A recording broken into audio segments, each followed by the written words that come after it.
Today's episode is brought to you by Sutler is a crowdsourced, hyper-localized app that rewards local users exploring their local community.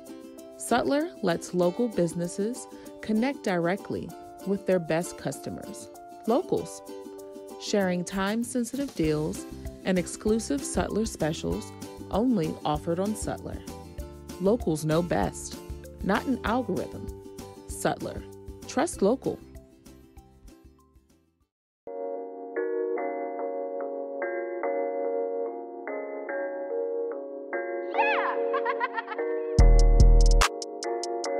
You're listening to Real with Coach Herb and B, a podcast that brings you community and culture with your host, Coach Herb and B. Hey, yo, what's up, y'all? This is Coach Herb, and I'm joined by my homegirl B. And Hey, guys. Red is in the background, Mr. Ben, and we're joined by Ryan Tracy and Yes. some random guy just walking in. I don't even know what's going on. How you doing, man? Is it all right? I love it. No, That's Stan the man. Stan's the man. Yes. All right, Stan. So, yeah, Ryan, I've known Ryan for quite a few years, even though he looks much younger. I've known him since he was not a toddler, but like pretty young. Much younger. Much younger. And, Ryan has basically taken on the family business, I could say, And he's not Italian, so don't worry about that. It's just That is family. very random to say. Yeah. I just... What? I don't know why I said that. It just sounds... Okay. Really Irish. He's Very so Irish, Yes. and he's not Italian. I love that. No. So, Thank you for coming on. Yeah. We truly appreciate it. Like, it's, how long have you all been here in the community? Like, I do know that, but can you tell everybody a little bit about yourself, basically. Yeah, well, thank you for having me, first of all. It's my whole life, really. I've been in the Reston community. I mean, I went to Miami of Ohio for 4 years for college and went to Florida to start a business with my brothers and father down there. But I always came back when I was gone for those 12 years, and then wanted to come back personally, not just for the business, but me and my girlfriend at the time, now wife, who also grew up in Reston, Maggie Edwards. So we personally wanted to come back to the area. We had kind of had it with Florida. Just great place to vacation and visit, but wasn't for us as far as living long term. So we came back, and me and my cousin, who is an active member of the team here and also a part owner, he owns a place called the Light Horse in Old Town Alexandria. Yes. So we started talking about, maybe we get into the full service business. Our business in Florida is 5 guys and it's quick service. So we wanted to maybe see if we could do full service, and this location had come available at the same time, just perfect timing. So we started that process of what's the name going to be, what are we going to serve, what's the concept, what are we going to do with this place, which became in itself a 1.5 year long process, just building the renovation of the space. So, long story long, I've been in Reston basically my whole life and had ties to it, and just love the community of Reston. And I have friends who we've been friends since probably we were 6 or 7 years old, and are as tight now as we were then. So it's that unique Reston community. That's what I get from this. Well, area. yeah, some of them, I feel like I get that. let's from just this say area. some of them he should be friends with, but we're not going to name any names. Oh, okay. But that's just me. No, I love that But story. it's cool, I think yeah, that's I mean, awesome. yeah. The fact that it's right here. I mean, this location is beautiful. Yeah. Yeah. Yeah. Being right I mean, here on the water they is lucked awesome. out when I first heard about it, and Ryan was like, "Yeah, we're gonna do a restaurant." I was like, "You gonna do 5 guys over here in Reston, South Lakes Shopping Center?" And he was like, "No, we're gonna actually do a restaurant." I was like, "Oh, okay, cool."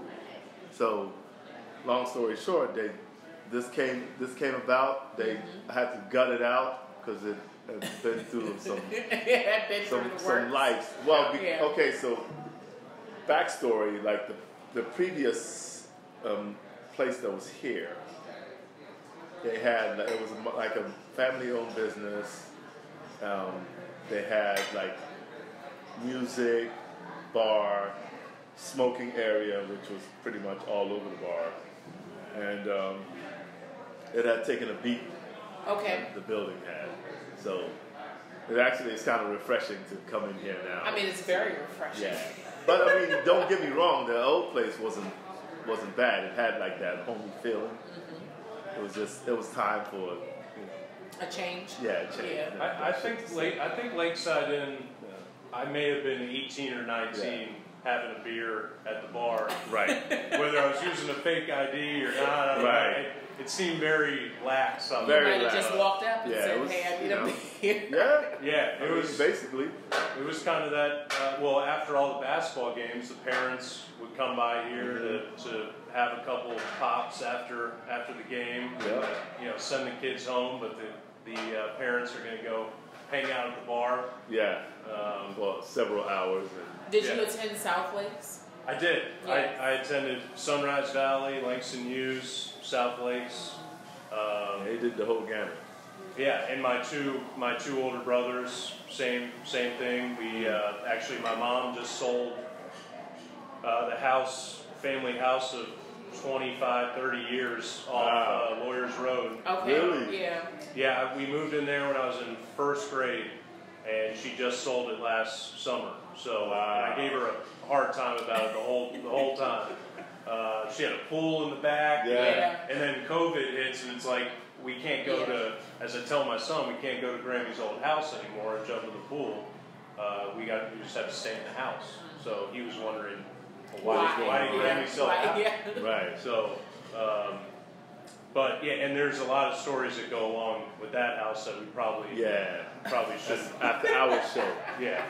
That is the after-hour show. We're starting to promote the after-hour show. Herb probably heard all about it. I heard a few stories. At school or during a basketball game So,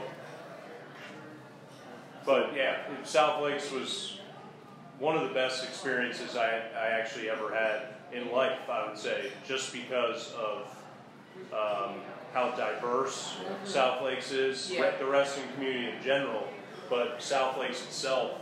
It was actually a culture shock for me when I went to college, and I went to Miami, Ohio, and not anywhere near as diverse out in Ohio. So for me, it was like, whoa, I'm actually a little uncomfortable.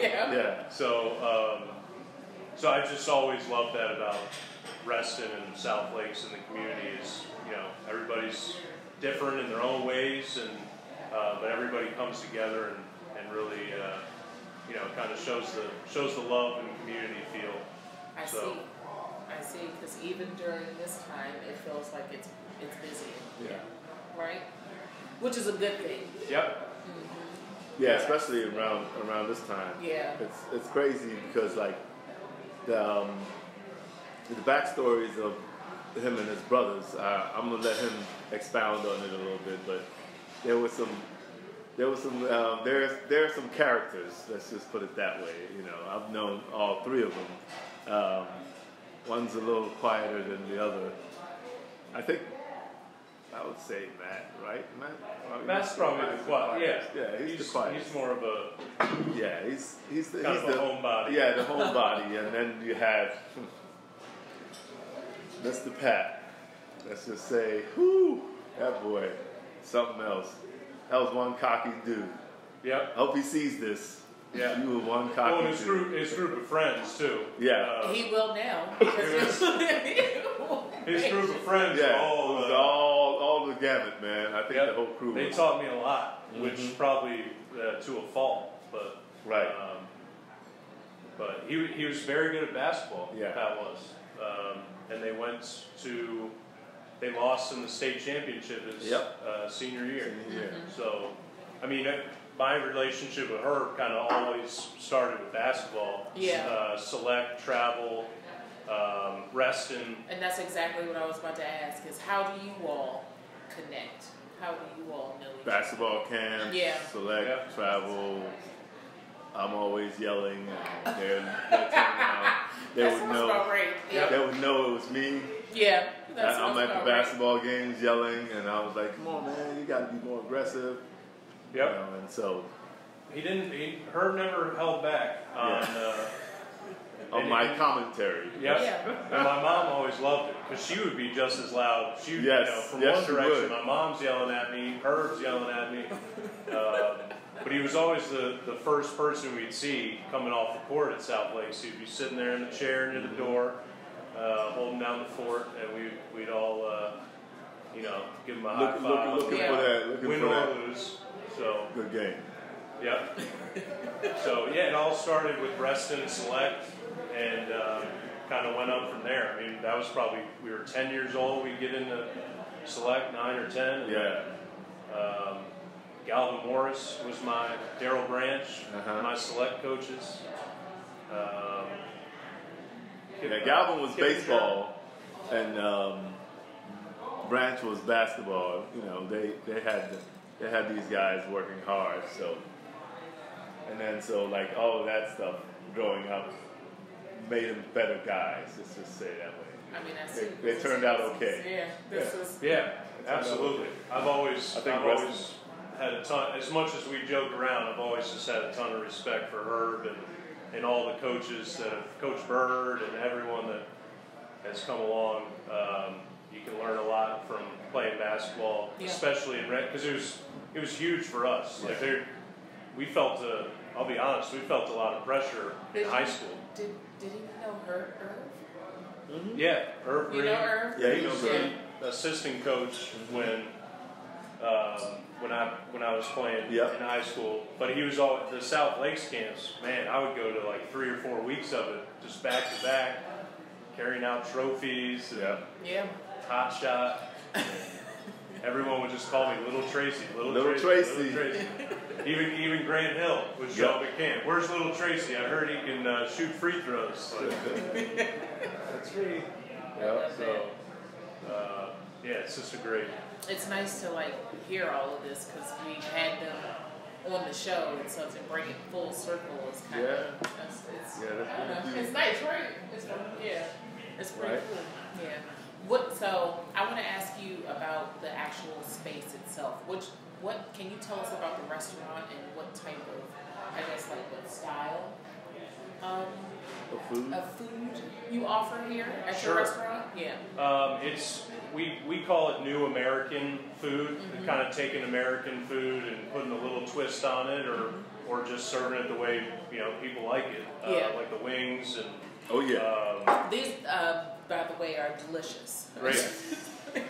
They're a fan favorite. The wings, especially the maple sriracha sauce. That is what they are right here. Yep. The chicken sandwich is also a huge favorite. We've been open 5 years, and I would say 50% of the menu hasn't really changed because as we heard back from customers, even a couple times we took off these goat cheese fritters that we've had, and it's just a fried goat cheese ball. Like it's not. That sounds absolutely. But you can't really, you can't go wrong. Right. And we took it off the menu, and for a couple weeks, people, where are they?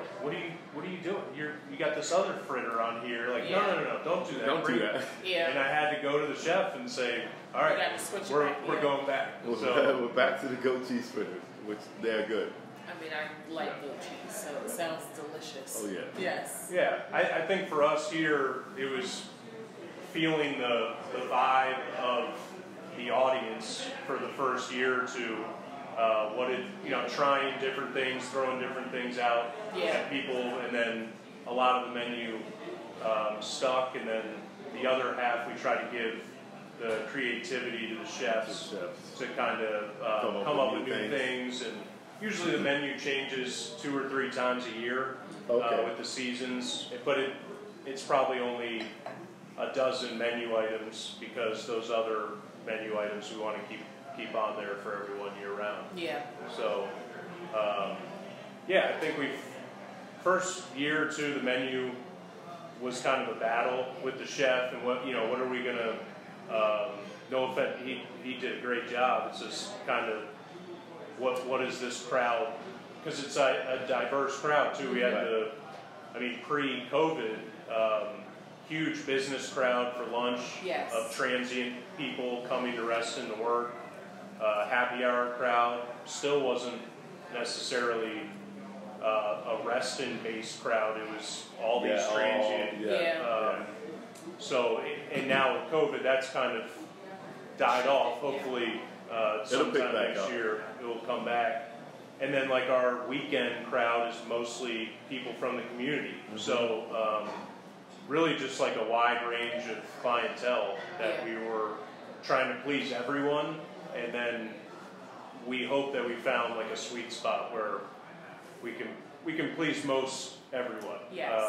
Not everyone's going to be happy, but I mean, I saw something that was very pleasing not too long ago about, like, I think you had a pairing not too long ago. Is that correct? Yeah. On like a Saturday night, and I checked it out, and I was like, oh, that looks wonderful.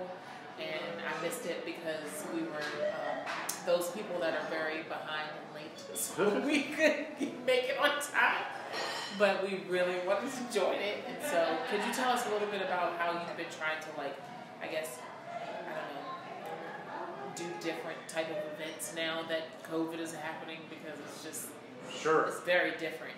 Those dinners to us are special because that's something we wanted to do even when we were coming up with the concept.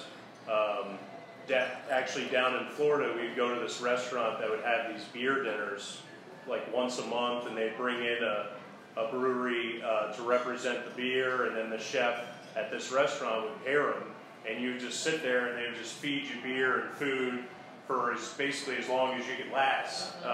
In a group of friends, we would go to these dinners, and so when we were thinking about this concept, I started, I want to do this. Like, and it's hard on a chef because it is a difficult, you're serving 30, 40 people kind of all at the same time. So we had to come up with the logistics of that. But we've gotten this rhythm of once a month, it's either a beer dinner, a wine dinner, or a spirits dinner. We had 2 whiskey dinners. Past couple months, we just had a sparkling wine dinner. And it's really hard work for us. We have to taste all the wine and beer, which I'm being sarcastic. What do you mean? That doesn't sound terrible. It's a really hard job. That was great.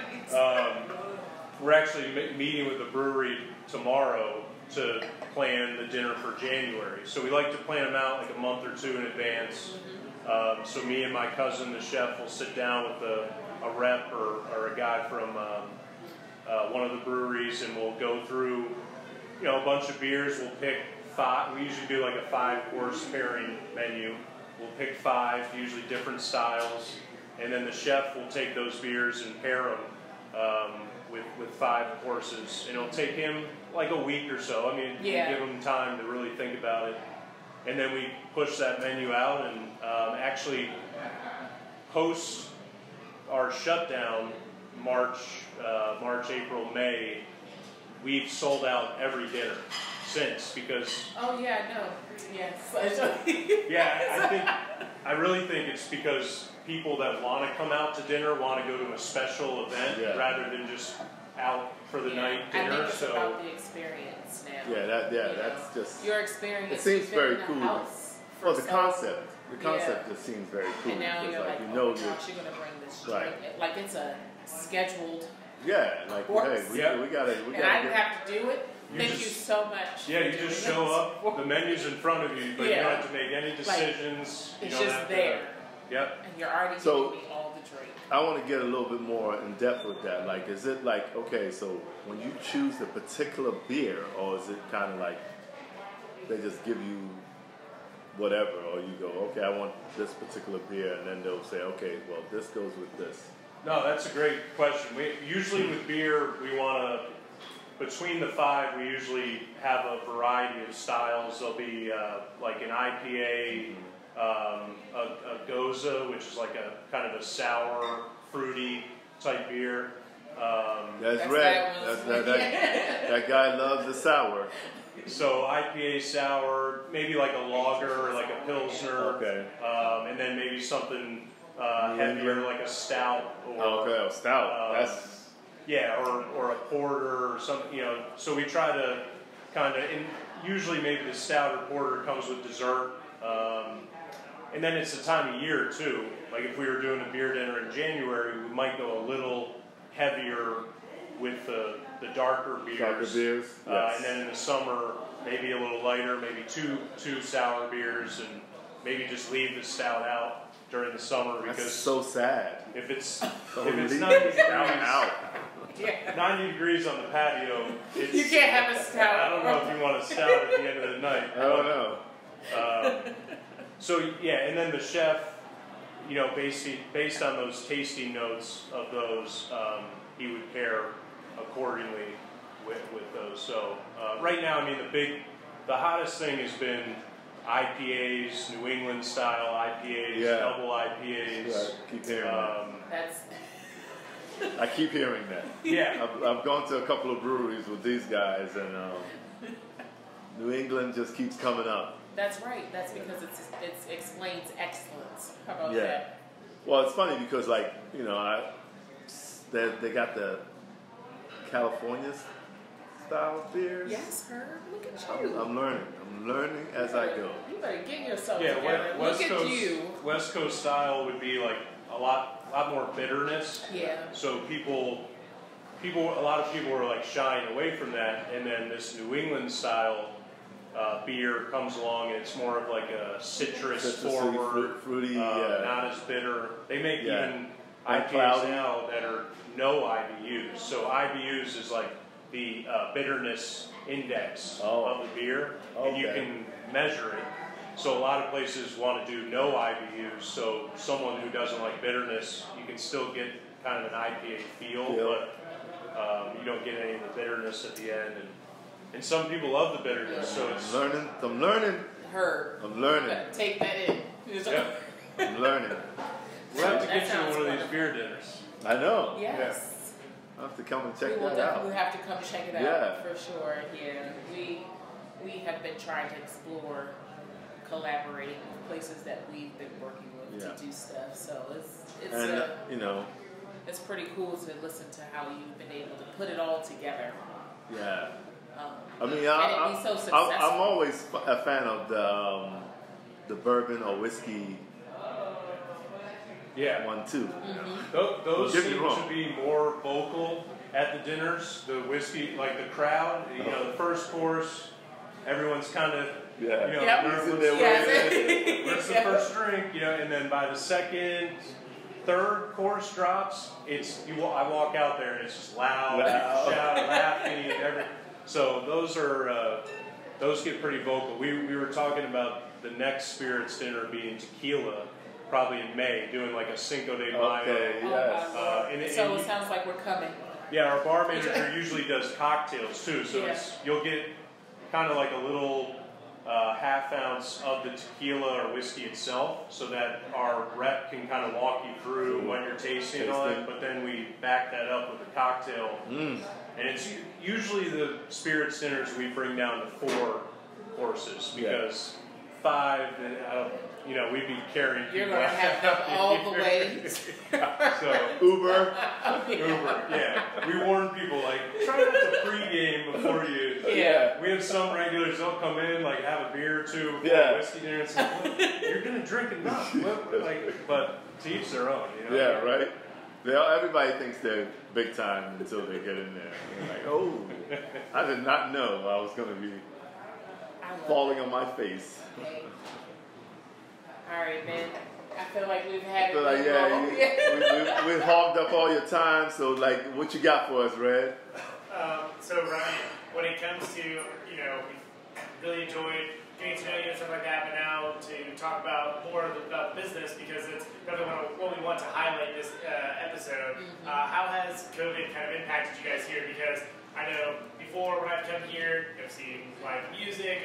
It's generally pretty packed at most of the nights I've come here. Obviously, you have to space out a little bit more, as you can see from us here tonight. But I'm just kind of curious if you guys are still able to do that. Has it impacted your food chain and supply? Because I know some people are having an issue. I know from my experience coming here, you guys are very local. You guys like to source things kind of close. So just kind of curious if that's kind of had a super impact. Sure. The food chain wise, there was a little hiccup at the beginning of the quarantine. I guess back March, April.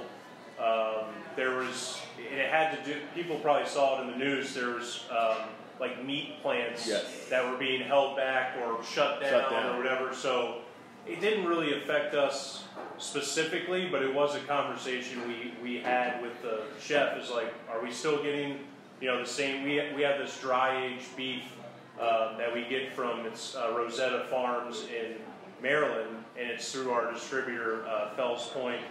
And so we wanted to make sure this is specific ground beef that we need for our burger that we've had for 5 years. So they said they were getting a little short, but then that kind of went away after a couple weeks. As far as business, March came around. We were having our best year to year January and February that we had ever had. We had finished the year very strong. Holiday parties are what we usually have here a lot during December, and so we actually had a meeting with the chefs and a couple managers about guys, it's March, it's going to start getting warm. We're gonna have the best year we've ever had here. We're really hitting our stride. And then 2 weeks later, we had a conversation of we're going to have to let basically the whole staff go. We were able to keep the 3 chefs, and they basically manned the whole takeout curbside during the quarantine. A couple staff members in the front helped with that too, and myself and my cousin. And then June came around, and we became almost a wedding venue a little bit too.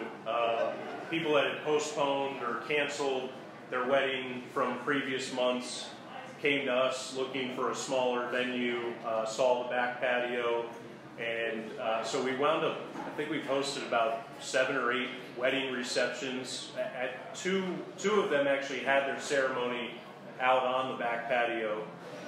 So that was a nice kind of pivot to the times and just kind of taking advantage of that, I guess, and bringing in business for that. And the patio was packed every night. I mean, there was a wait list for people to sit out there. No one wanted to sit inside.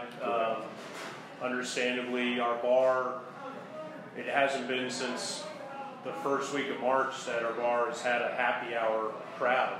We have high tops spaced out, but the whole stand at the bar, that crowd that you would usually see here on a Thursday, Friday happy hour, unfortunately hasn't existed. And in that corporate feel during lunch and happy hour, I've actually had a couple companies reach out. They usually have their holiday party here, and it was nice that they were just checking in. Hey, we're thinking about you. Next year we're going to have an even bigger holiday party, and which is really nice. I mean, those businesses, people that don't live here but they work here, they've become part of our community too. Yeah. And we haven't seen them much, but we've survived the kind of I want to say the worst of it, but I feel like the worst of it might be coming in the next month or two before we get to next year.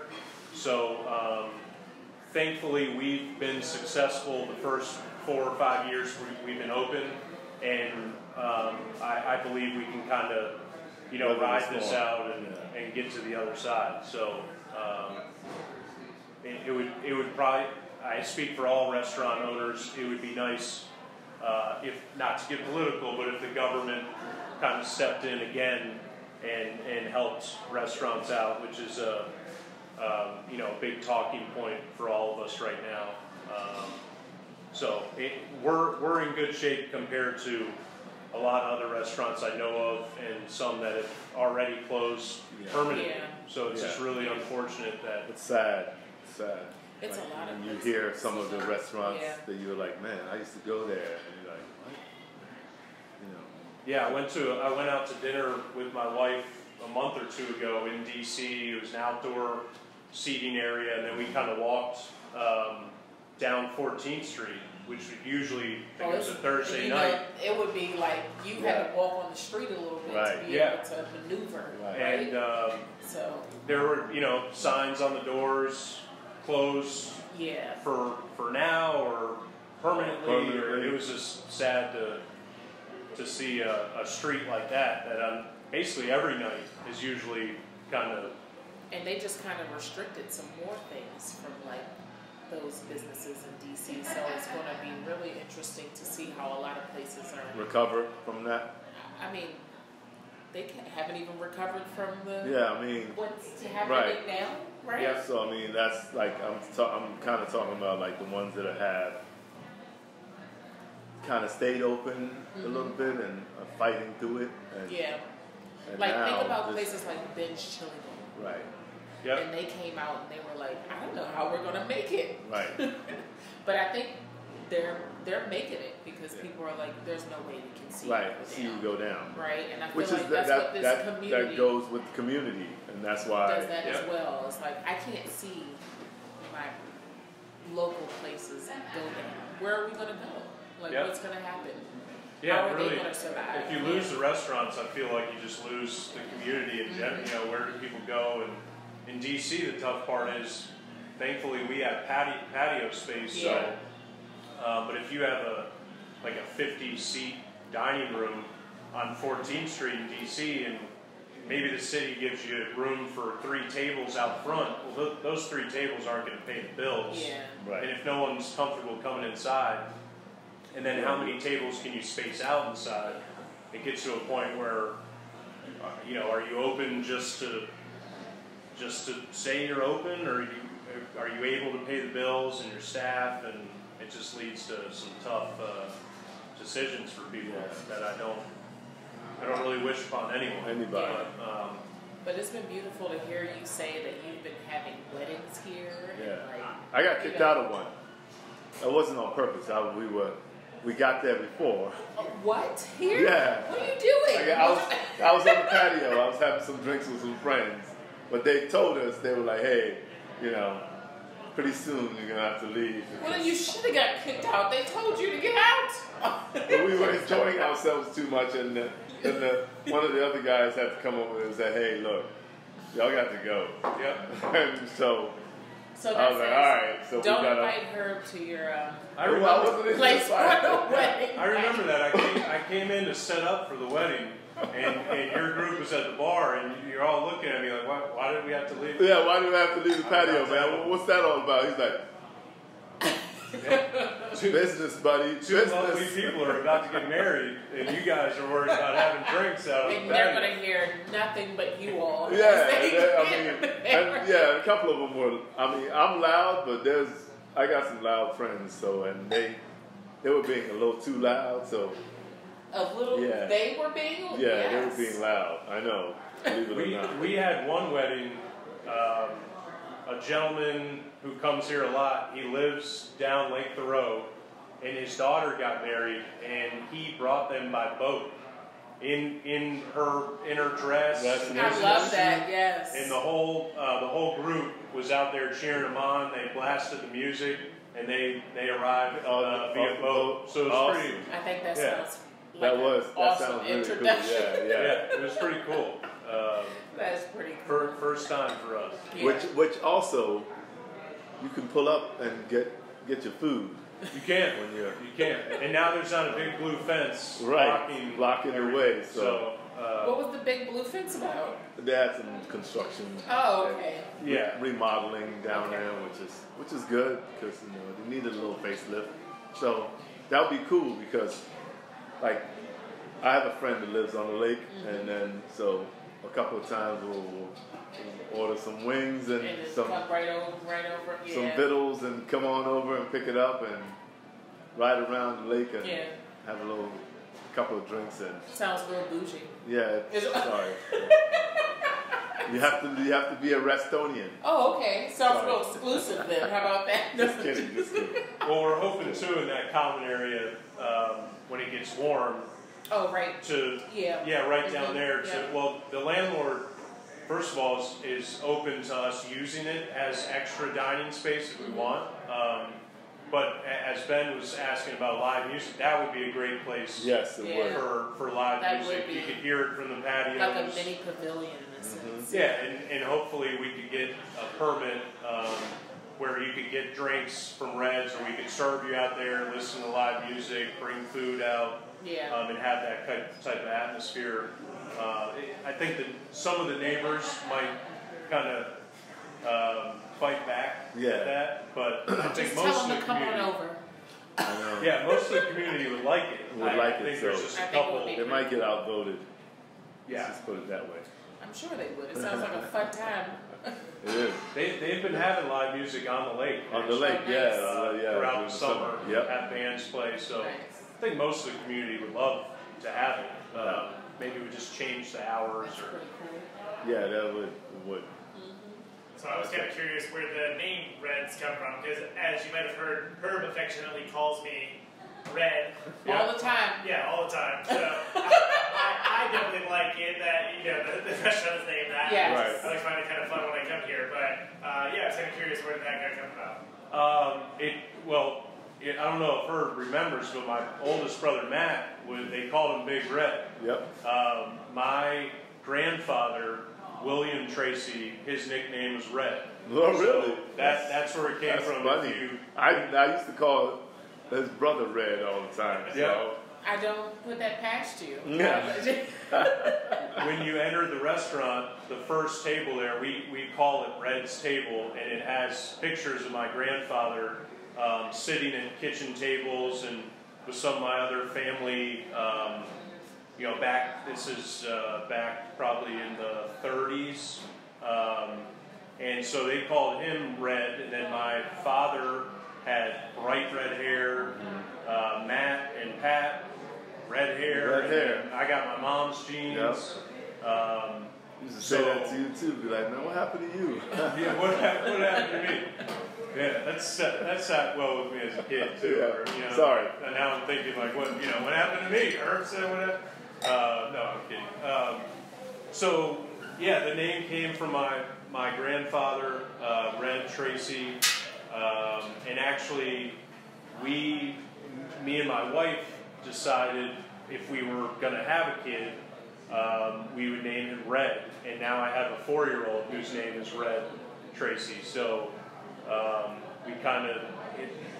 we decided on the boy's name first, and then the restaurant became a reality. And we just thought the Red's Table was a good vibe. Just as we saw these pictures of my grandfather sitting around the table, just kind of that old school, everyone gathered around the table, whether it be every night or school nights, and just kind of vent about the day, and dad's having whiskey and mom's drinking wine, and the kids are shouting at each other, and just that kind of family vibe of the table feel, family around the table. And the name came from red-haired family. Well, there you go. Sorry, what happened? This doesn't make sense, but I like that though. That fits, because I've always wanted to know too, but now I'm like, all right, okay, cool. Like it sounds very warming. It's funny because when he said that, I was like, damn, I did used to call you Brother Red all the time. Yeah, I think Matt has a big tattoo on his shoulder that says Big Red. And then he got a shamrock put around it. So basically as Irish as you get. As it gets, right? Yes. I was interested too, looking at the beer menu, there's a wide variety and selection of them, but the majority of them, if not all, are actually locally sourced too. And I didn't know if that was intentional with the kind of concept of the place as well. So if you were able to talk a little bit about from your drinks also to your food, and I know you talked about before we got on camera, talked about the bread coming from the local area, and then also just the meat. Tell us who you collaborate with. Sure. Yeah, the beer, very intentional, all local. We have 14 drafts, all local, DC, Maryland, Virginia. I think we've snuck in like a Delaware or Pennsylvania once in a while. But very intentional. We brought in the Bud Light and Miller Lite of the world just to appease certain people, but you'll that sounds like water. You'll hear me kind of give them a hard time once in a while, or try to offer them a local beer that tastes similar. But that was very intentional. Same thing like the dinners. Want to have like a wide variety. The IPAs are big, so we usually have 3 or 4 of those: a Pilsner, lager, stout, sour beer, saison.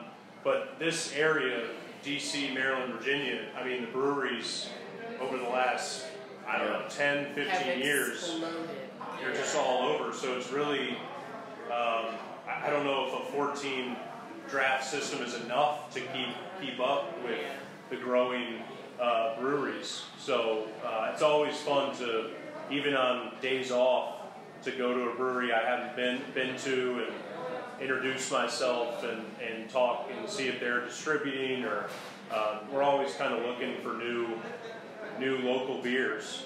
We couldn't really do the same thing with wine.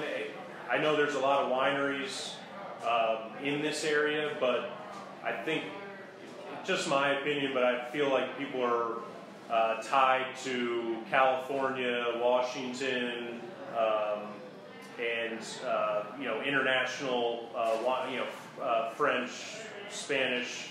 Everyone has kind of their niche for wine. And there is good Virginia wine. We didn't think we could go that far to do all local wine. We do have some local wine from Sunset Hills in 50 West. They're owned by the same owner. We had a wine dinner with them, and then we brought in some of their wines to keep on the menu. And we have tried to have some local spirits, but there's not much. And even that, people love their bourbon, love their whiskey. They're tied to Kentucky. It's hard to go down that road. But the beer has been easy because there's so much to choose from around here. Food-wise, we try to source as regional as possible.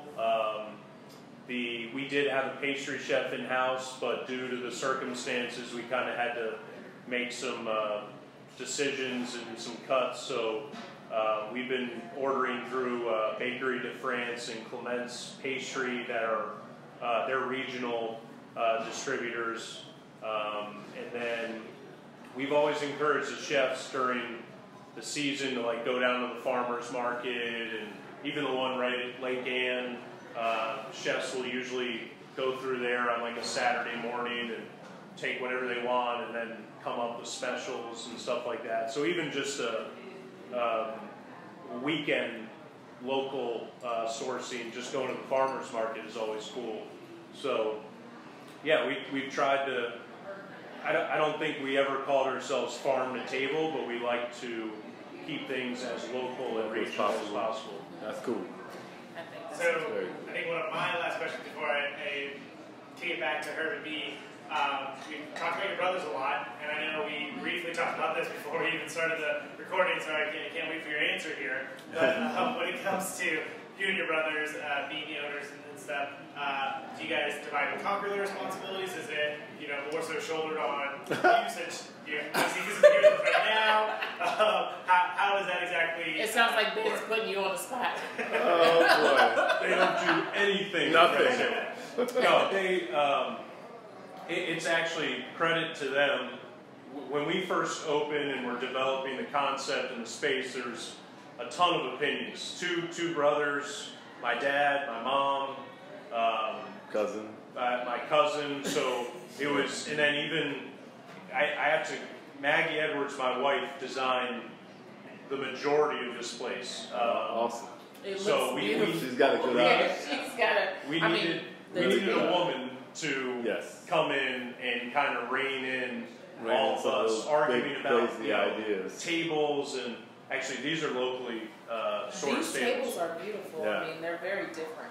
We had a buddy of mine from high school became a carpenter, and then he pitched me on these tables, and he built every tabletop from scratch. Wow. So they're like concrete and wood mixed in, and crazy process he took. Yeah. But so my brothers, in all seriousness, the business that we still have in Florida gave us this opportunity to open Reds and the money to do it, the finances to do it.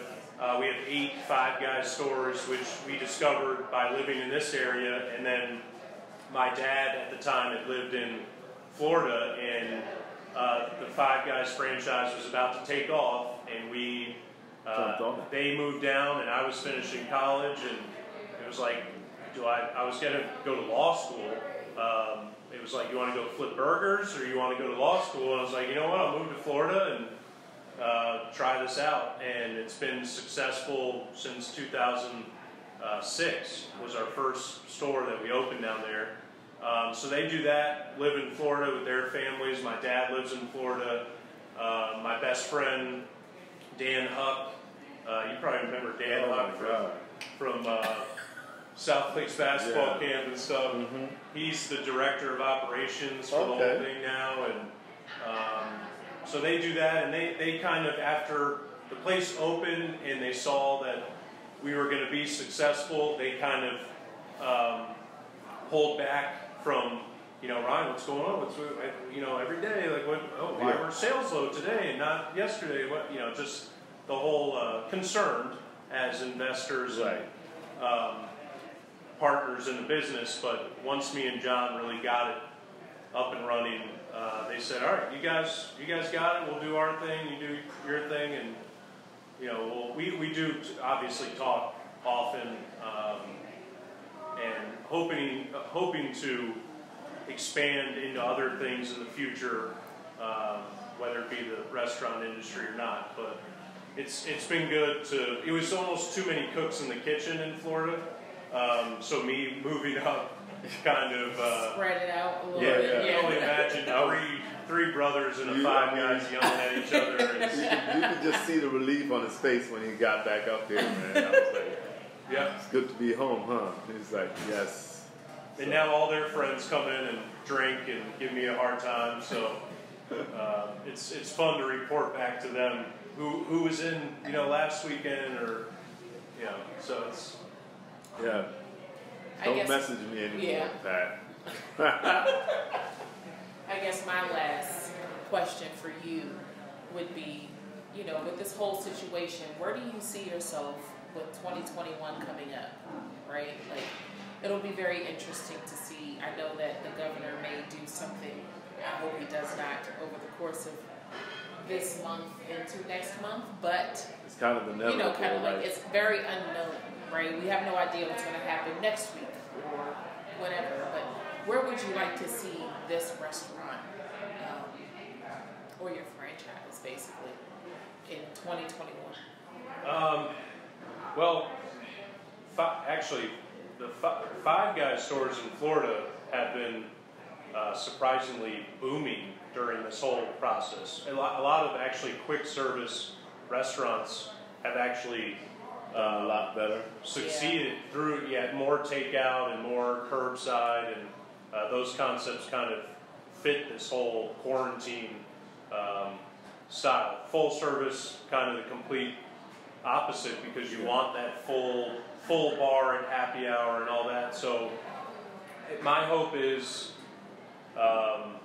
in 2021, hopefully as it gets warmer, there's a vaccine. If the government can help restaurants during the next 2 or 3 months to get to spring, and the vaccine hopefully takes off and everyone takes it, and and that works, and we get back to some normal. I guess the realistic side of me is I don't know about if spring is when that's going to come, or it's summer or late summer. But I'm just hoping we can get back to that feel of we have a business lunch crowd, we have a packed happy hour, we're throwing events, all shapes and sizes.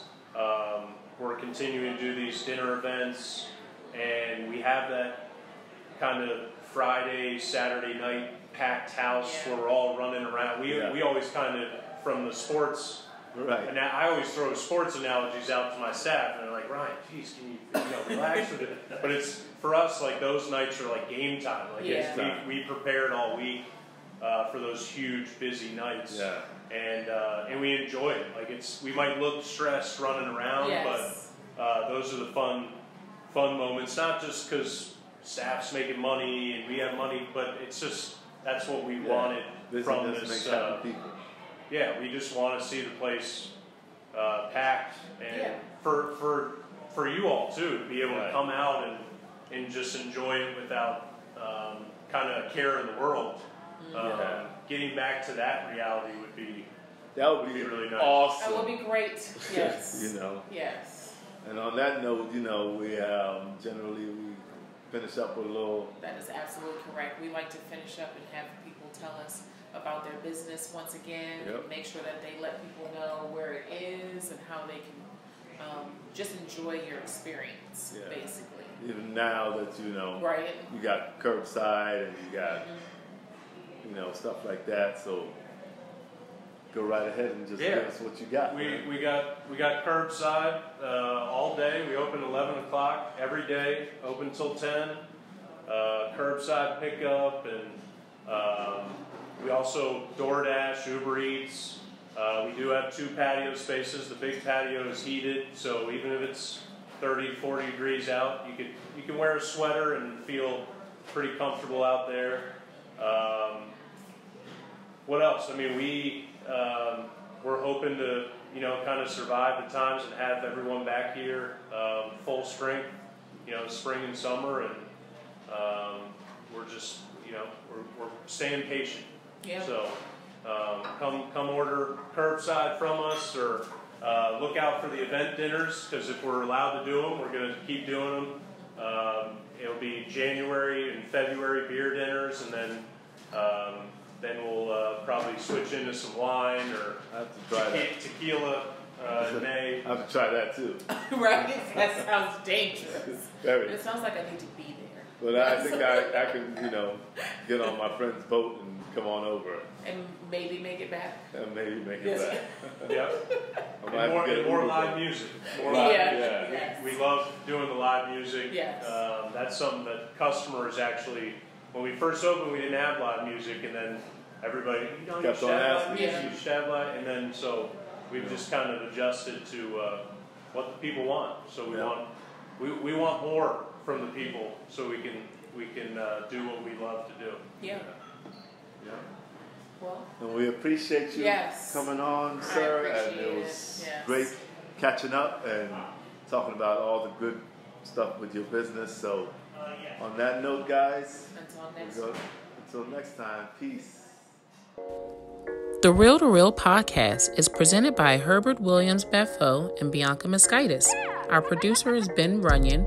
Our technical director is Nick Patry. Audio and video lead is Megan Kottner. If you enjoyed this episode, please follow and like us on Facebook and Instagram at Real to Real, and subscribe to us on Apple Podcasts, Spotify, Podbean, or anywhere else podcasts are found. While you're at it, if you found value in this show, we'd appreciate a rating on iTunes. It's been real with Coach Herb and B.